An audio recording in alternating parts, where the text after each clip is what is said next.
Welcome to Marrakesh, the Moroccan city that will always be associated with the legendary artists and bohemians that lived and partied hard here. And though you're still likely to bump into rock stars and writers, Marrakesh is beginning to attract a different kind of traveler. In this episode, modern luxury resorts and family-friendly tourism mixed with traditional Berber culture and the fabled hippie lifestyle of Marrakesh to reinvigorate this North African playground for the rich and famous. We'll walk in the footsteps of famous residents like Yves Saint Laurent and take in the sounds and colors of its souks and streets to find out why this ancient walled city is luring a new generation of bourgeois bohemians and the global jet set.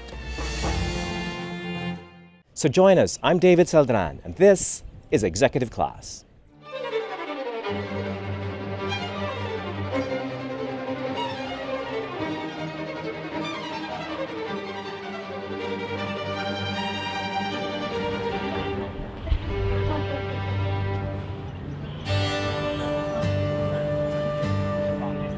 Morocco. Few destinations on the planet have the power to fuel fantasies of exotic adventures and hedonistic pleasures.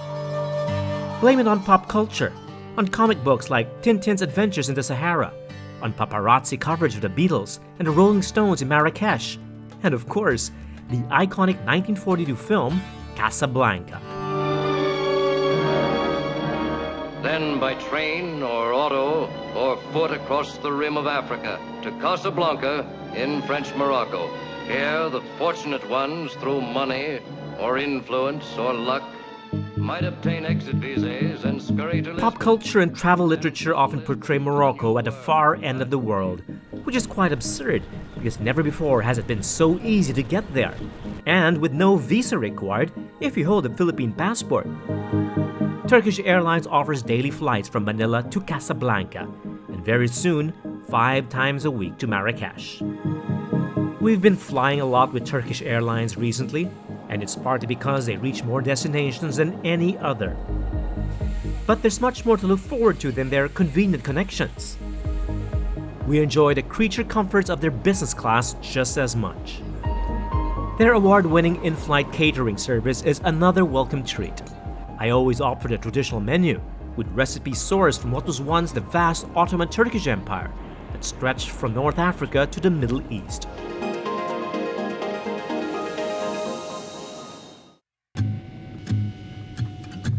The stopover at Istanbul in the Turkish flag carrier's brand new, state-of-the-art, and much larger global hub is an added incentive. And since the former capital of the Byzantine and Ottoman empires is one of the most exciting cities in the world, an extra day or two exploring Istanbul on your way to or back from your final destination is worth it. The 5-hour flight time from Istanbul to Casablanca passes quickly when you're pampered in Turkish Airlines business class. But try staying awake during the last hour to enjoy the spectacular views of the North African mountains and coastline from your window. And before you know it, it's touchdown.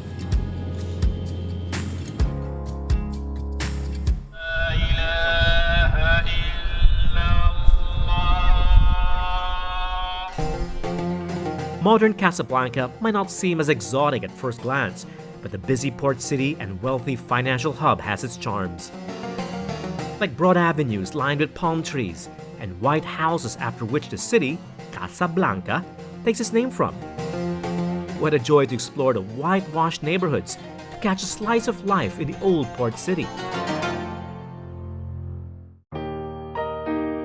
Less authentic but more popular with tourists is a visit to Rick's Cafe, recreated to look like the fictional nightclub managed by Rick Blaine, the character played by Humphrey Bogart in Casablanca, a film about love and espionage set in the French Moroccan city during the Nazi era.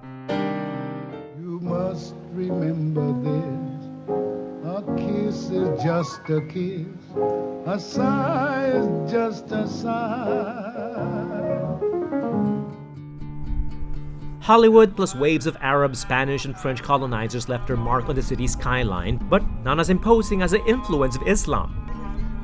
Towering minaret of Hassan II Mosque, the tallest in the world, dominates the waterfront. As does the entire mosque complex, the biggest one in Africa and the third largest in the world. There's probably more to see in Casablanca, but we need to hit the road to Marrakesh. The long drive across lush orchards and green pasture dispels any notion of Morocco as a sprawling desert.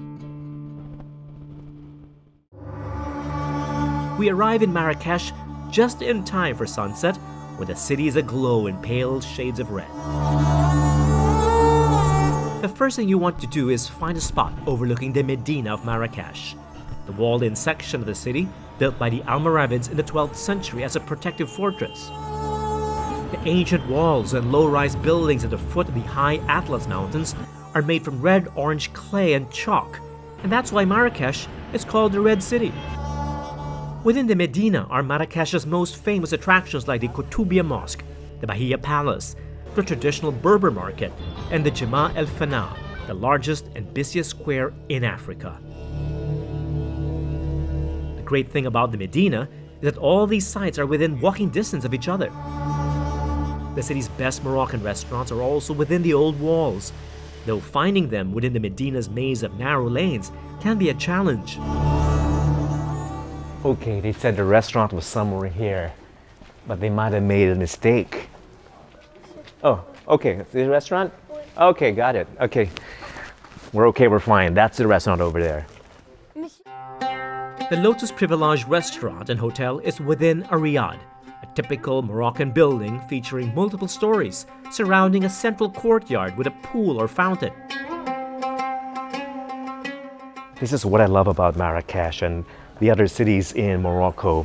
From the outside, it looks like such a humble building, but once you get inside, this is a kind of opulence that you experience. The cuisine is quite elaborate as well. A typical meal features many small sweet and savory dishes, followed by a tagine, meat or fish with dried fruits, vegetables, herbs, and spices, slow cooked in a clay pot that's also called a tagine. And surprise, surprise, some amazing local wine.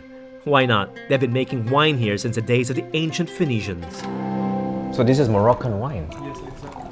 Okay. Again, we always imagine Morocco to be a desert, dry, and you have vineyards in certain areas of Morocco. It's just like Tunisia, it's just like Algeria. They actually grow grapes. Thank you. Not bad. Grand dinners are often accompanied by live music, and if you're lucky, belly dancing.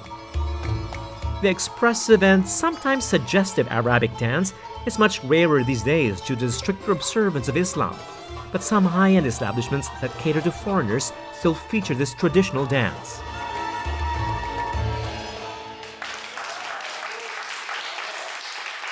So I was expecting something exotic tonight, but I didn't know there would be something erotic as well.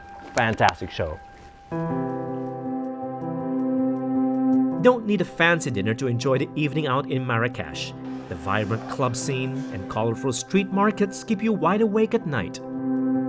But after a bit of exploring, it's time to call it a night in one of the most exclusive resorts tucked within the palm groves outside a walled city.